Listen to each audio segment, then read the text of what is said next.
Guys and welcome back to my channel.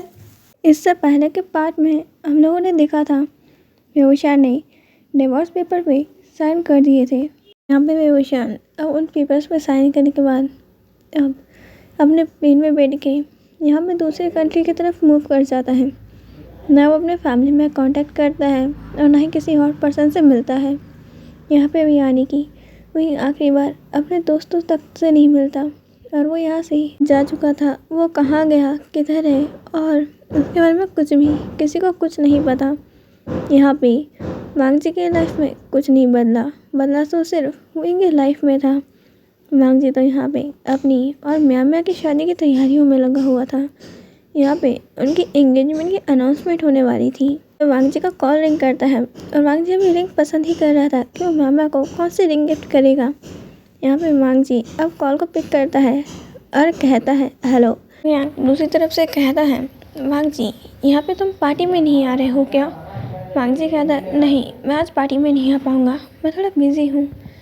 यहाँ पे शिवयांग कहता है ओह अच्छा ठीक है, पर तुम्हारी गर्लफ्रेंड तो बार में आई हुई है। वांग जी कहता है तुम क्या कह रहे हो, तुम मजाक कर रहे हो, वो अपनी मॉम से मिलने गई हुई है, उसने मुझे बता के गई थी। यहाँ पे शिवयांग कहता है ब्रो वो मेरे सामने नाच रही है। ऑफ कोर्स मैं ये तो झूठ नहीं बोलूँगा। ओके वेट, मैं उसकी फ़ोटो भेजता हूँ तुझे। यहाँ पे ये कहते हुए शिवयांग अब एक फ़ोटो और वीडियो वांग जी के पास सेंड करता है जिसमें उसी की गर्लफ्रेंड यहाँ पे डांस करी थी बार के अंदर। अभी वांग जी अपने वॉच को देखता है, यहाँ पे रात के 11 बज रहे हैं और ये बार में क्या कर रही है। यहाँ पे वांग जी कहता है मुझे एड्रेस सेंड करो, मैं अभी वहाँ आ रहा हूँ। शिवयांग कहता है ऑफ कोर्स। यहाँ पे अब वो एड्रेस सेंड कर देता है। जी बाहर जाते समय अपनी गर्लफ्रेंड को बहुत कॉल्स करता है पर वो एक भी कॉल पिक नहीं करती है और बाहर पहुंचने के बाद जल्दी से वांग जी शिवयांग के पास जाता है और सिर्फ एक सवाल पूछता है म्या कहाँ है।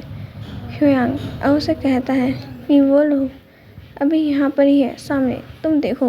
वांग जी दूर से खड़े होकर देखता है तो उसकी गर्लफ्रेंड म्या किसी और पर्सन बच्चों के साथ डांस कर रही है और वो भी बहुत ज़्यादा ही टची होकर। यहाँ पे वांग जी को ये पसंद नहीं आता। अभी अब शिवयांग कहता है कि मुझे लग रहा था कि तुम लोग यहाँ पे मैरिज करने वाले हो। वांग जी अब कुछ नहीं कहता है और चुपचाप उसे वहाँ देख रहा था। अब वो दोनों वहाँ से जाने लगते हैं और म्या का हाथ यहाँ पे वेंचाओ के गले में था और वेंचाओ के हाथ म्या के वेस्ट पे थे। बहुत ज़्यादा ही टाइटनेस में म्या की वेस्ट पकड़ी हुई थी। वांग जी ये सब कुछ घूरे जा रहा था। यहाँ पे वांग जी सोच रहा था कि हो सकता है यहाँ पे वेंचाओ म्या की हेल्प कर रहा हो, शायद वो ड्रंक हो। वही अब वो दोनों वहाँ से चले जाते हैं। वांग जी पूछता है ये लोग कहाँ गए, क्या तुम्हें कुछ पता है।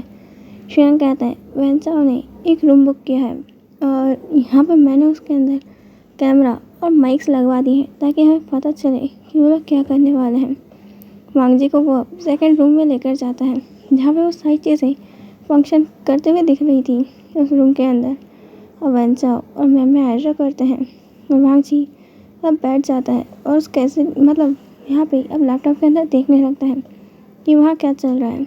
यहाँ पे म्या वेंचाओ की लैब में बैठी हुई थी और उसके बालों को सहला रही थी। वेंचाओ का मुंह बिल्कुल उसके ब्रेस्ट के पास था और वो वहाँ पर बिल्कुल म्या के सामने उसके लिप्स की तरफ देखते हुए कहता है कि तुम कितनी ज़्यादा गॉर्जियस हो। और वो बेवकूफ़ वांग जी इतनी अच्छी ब्यूटी को इस्तेमाल तक करना नहीं जानता, या फिर तुम्हारा और उसके बीच सब कुछ हो चुका है। यहाँ पे म्या अब कहती है ये तुम क्या कह रहे हो, वो तो इतना बेवकूफ़ है कि उसने मुझे आज तक टच तक नहीं किया। वो ये मानता है कि हम जो भी करेंगे सब शादी के बाद करेंगे। यहाँ पे ये सब कुछ सुन रहा था और म्या कहती है ऑफ कोर्स उसकी बेवकूफ़पंती मेरे बहुत काम आई, मैं वैसे भी उसकी तो होने ही नहीं चाहती थी, मैं कोई बहाना बनाती उससे पहले उसने ये सब बोल दिया। वेंचाओ कहता है ऑफ कोर्स मैं मेरी चीज़ को किसी और का होते हुए कैसे देख सकता हूँ। मैंने तुम्हें वहाँ भेजा था उसकी कंपनी की चीज़ों को लीक करने के लिए और वो काम तुमने बहुत अच्छे से किया है और साथ साथ हमें एक बेनिफिट भी मिला है कि यहाँ पे उसका और वहीं का डिवोर्स हो गया जिसके कारण अब वहीं की कंपनी से कॉपरेशन मुझे नहीं लगता उसके ज़्यादा अच्छे रहेंगे। ये हमारे बिजनेस के लिए भी और अच्छा है। मैं कहती है तुम भी कहाँ उस इंसान की बात लेके बैठ गए, यहाँ पे हमें तो आमिर पर फोकस करना ही चाहिए। तुम कहाँ उस वांगजी को पकड़े हो? तुम्हें क्या मेरी हॉटनेस नज़र नहीं आ रही? वेंचा और म्या इंटीमेट होने लगते हैं और वांगजी उस लैपटॉप को ही फेंक देता है। यहाँ पे अब शुयांग कहता है, मुझे माफ़ करना, पर मुझे ये कहना पड़ेगा कि तुम्हारे साथ जो हुआ वो सही हुआ। यहाँ पे अब शुयांग का पार्टनर वहाँ पे शाओशी-चान आते हैं और कहते हैं, बिल्कुल तुम्हारे जैसे इंसान के साथ तो इससे भी बुरा होना चाहिए। यहाँ पे तुमने मेरे को डिवोर्स देकर सही नहीं किया। यहाँ पे शुयांग अपने पार्टनर को शांत कराते हुए कहता है कि शांत हो जाओ। यहाँ पे शुयांग कहता है, तुम शांत हो जाओ। यहाँ पे शाओशी-चान कहता है, मैं काहे के लिए शांत हूँ? इसे भी तो पता चले इसने क्या किया है विंग के साथ। यहाँ पे विंग ने इसके लिए क्या कुछ नहीं किया और ये हमेशा उस म्या के पीछे पड़ा रहा। यहाँ पे वांगजी जी चुपचाप अपना सर नीचे करके सब सुन रहा था। उसका दिल टूट चुका था। उसने म्या से सच में बहुत प्यार किया था यहाँ पे, और उसके प्यार ने उसे ये सिला दिया।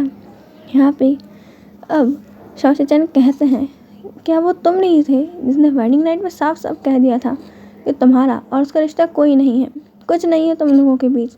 यहाँ पे उसने तुम्हारे लिए क्या कुछ नहीं किया। विंग को यहाँ पे स्पाइसी फूड बहुत पसंद है, पर तुम्हारे लिए वो फूड खाना सीख गया जो उसे बिल्कुल पसंद नहीं है। यहाँ पे उसे जल्दी उठने की बिल्कुल आदत नहीं है। वो लेट नाइट तक काम करता है, पर वो लेट नाइट तक काम करने के बावजूद तुम्हारे लिए जल्दी उठता है। तुम्हारा कहा गया हर झूठ वो सच मान लेता है। आज तक विंग को किसी ने थप्पड़ नहीं मारा। हाँ, उसका बिहेवियर तुमने कभी अच्छा नहीं किया, पर यहाँ पे विंग के फादर तक ने उसे थप्पड़ नहीं मारा था और तुमने उस म्या के झूठ को ये सच मान लिया कि तुम तो कभी फाइल घर पे नहीं भूलते ना, अपने प्रोजेक्ट की चीज़ें घर नहीं लेकर जाते। म्या ने क्या कह दिया कि वो फाइल घर पे होगी और विंग ने कुछ कर दिया होगा। तुमने बिना सोचे समझे विंग को थप्पड़ मारा। यहाँ पे तुम्हारी म्या क्या कर रही है, तुम्हें दिख रहा है ना? यहाँ पे शाओशी-चान ये सब कुछ कह ही रहे थे और वांगजी को सब याद आ रहा था कि विंग उसे एक्सप्लेन करना चाहता था, पर उसने उसे थप्पड़ मार दिया। कैसे विंग उसके लिए यहाँ पे सुबह जल्दी उठा करता है, रात के लिए उसके लिए डिनर बना के रखता था, पर उसने तो कभी उन्हें टेस्ट करके तक नहीं देखा। वो हमेशा उन्हें इग्नोर करके बाहर म्या के साथ रेस्टोरेंट में खाया करता था। किसी ने कभी ये तक नहीं कहा कि मैं तुमसे प्यार नहीं करता या फिर मेरा प्यार म्या के साथ चल रहा है 5 सालों तक। विंग ने क्या कुछ नहीं किया वांगजी के लिए, उसने सब कुछ किया। उसे पसंद नहीं था, उसने वो अंधविश्वास भी किया, पर आखिर उसके प्यार को क्या सिला मिला।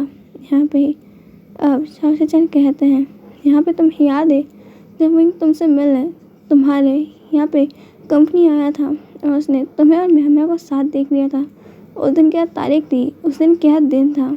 यहाँ पे वांगजी जो कुछ कह ही नहीं पा रहा था। शाओशी-चान कहते हैं, उस दिन तुम्हारी वेडिंग एनिवर्सरी थी।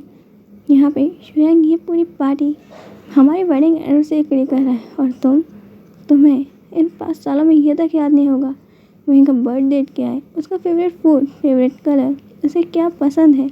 हाँ, ये तुम्हें तो ये तक नहीं पता होगा उसे किस चीज़ से एलर्जी है। क्या तुमने कभी नोटिस किया? नहीं, तुमने कभी कुछ नहीं किया। वो बीमार होने के बावजूद भी तुम्हारा इंतज़ार करना नहीं छोड़ता था, तुम्हारे लिए फूड कुक करना नहीं छोड़ता था। यहाँ पे तुम्हारे कारण वो इतना बदल गया। जो हमेशा हंसता रहता था, तुम्हारी वजह से उसकी हंसी गायब हो गई। अब वो हमारी ज़िंदगी से चला गया।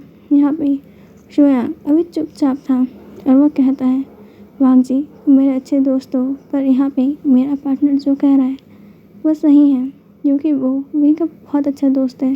वो कॉलेज से उसके साथ है, पर जो तुमने विंग के साथ किया बिल्कुल सही नहीं है। वो यहाँ से जाते वक्त आखिरी बार उससे और मुझसे मिला तक नहीं। मेरी कंट्री छोड़ के कहाँ गया किसी को कुछ नहीं पता। बस हमें जो पता है वो ये कि उस चीज़ को देखने के बाद कि म्या तुम्हारे लैब में है और तुम लोग लगभग किस करने ही वाले हो। विंग उस दिन पूरा टूट गया था। उसे एक हद तक उम्मीद थी कि शायद तुम उस म्या को छोड़ के उसके पास कभी लौट आओ, पर नहीं। इन 5 सालों में तुमने जो भी व्यवहार उसके साथ किया है, अब वो पूरा टूट चुका है। विंग तुम्हारे इन तकलीफ़ों से पहले ही एक कांच की दरार में था। यहाँ पे वो पूरी टूटे हुए कांच में था। और तुम्हारे इस झटके ने उसे पूरा तोड़ के रख दिया। एक दरार भरा कांच बहुत दर्द देता है, पर टूट जाने पे वो कुछ नहीं कर सकता। हमें वो बदलना ही होगा और अब वो बदलना चाहता है, न्यू लाइफ स्टार्ट करना चाहता है और हम उसके साथ हैं। मेरी थोड़ी सी हेल्प कर सकते हो, क्योंकि इस चैनल का नाम मेरे फर्स्ट चैनल से बिल्कुल सेम है।